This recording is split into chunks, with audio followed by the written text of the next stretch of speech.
Bitcoin debate on looser data limits brings to mind the divisive ordinals controversy. Removing the blockchain's OP_turn size controls would allow more data to be embedded in transactions. Critics say this will only be used for spam.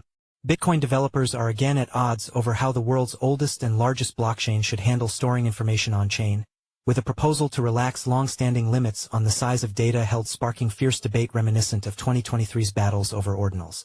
The blockchain's OP_turn feature allows people attach a small piece of extra data to a transaction. It is often used for things like notes, timestamps, or digital records. The proposed change, put forward by developer Peter Todd, would remove the 80-byte cap on such data, a limit originally designed to discourage spam and preserve the blockchain's financial integrity. Supporters argue the current limit is pointless because users are already bypassing it by using Taproot transactions to hide data inside parts of the transaction meant for cryptographic signatures. This is how ordinals and inscriptions work, and why they have their critics. They embed images or text into Taproot transactions that are often unspendable, turning the Bitcoin blockchain into a kind of data storage system. Bitcoin Core developer Luke Dasher, a vocal critic of ordinals, which he has long labeled a spam attack on the blockchain, called the proposal utter insanity, and warned that loosening data restrictions would accelerate what he sees as the degradation of Bitcoin's financial first purpose. It should be needless to say, but this idea is utter insanity, Dasher posted. The bugs should be fixed, not the abuse embraced.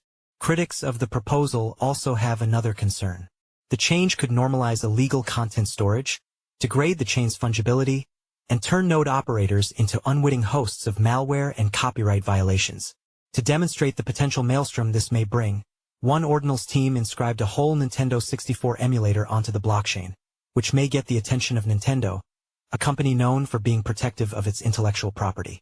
Supporters of the change, including Peter Wheel and Stjors Provost, argued that relaxing OP_turn limits may actually reduce what's known as UTXO, unspent transaction output, bloat, a phenomenon that slows down the blockchain when the network gets cluttered with non-financial transactions and mempool fragmentation.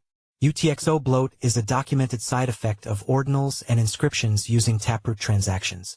For example, in May 2023, at the height of ordinals' popularity, the Bitcoin blockchain became so congested Binance had to suspend Bitcoin BTC withdrawals for a number of hours.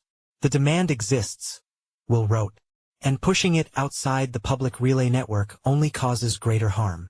For now, the proposal remains under review. One thing is for certain. The intensity of debate on GitHub and blockchain developer mailing lists shows the battle for Bitcoin's identity is far from over. Sam Reynolds is a senior reporter based in Asia. Sam was part of the CoinDesk team that won the 2023 Gerald Loeb Award in the breaking news category for coverage of FTX's collapse. Prior to CoinDesk, he was a reporter with Blockworks and a semiconductor analyst with IDC.